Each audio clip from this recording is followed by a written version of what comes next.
Magada bahi kali para mas nambai ke bawah.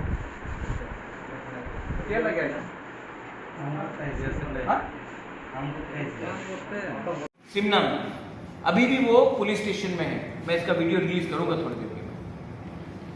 आप borders को क्यों खुला रख रहे हैं?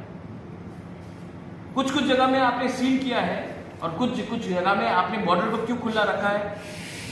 वहां से कौन आ रहा है? वो हिंदू है, मुसलमान है, इंडियन है, बांग्लादेशी है, कौन है?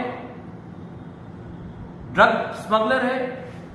तो गवर्नमेंट ऑफ इंडिया जो बोलते हैं कि हम देश की सुरक्षा कर रहे हैं, उस एरिया को हमेशा खुला क्यों छोड़ा जाता है जहां से ह्यूमन ट्रैफिकिंग होता है, जहां से ड्रग्स आया जाता है, जहां से घुसपैठिया आया जाता है?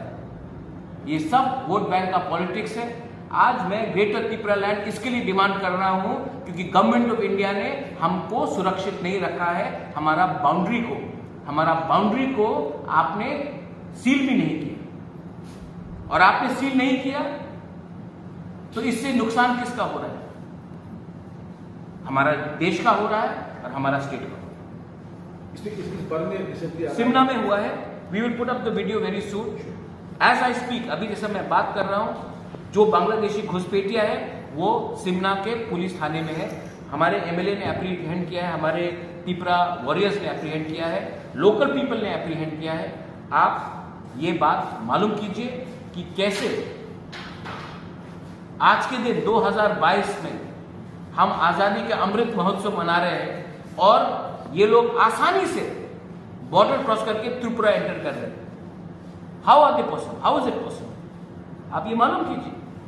और अगर नहीं है तो मैं वीडियो भी रिलीज कर देता हूं थोड़ी देर के बाद। My MLA right now is in the police station. इनको को पकड़ के इनको वापस भेजने के लिए या जेल में रखेंगे। On the same issue, Maharaj,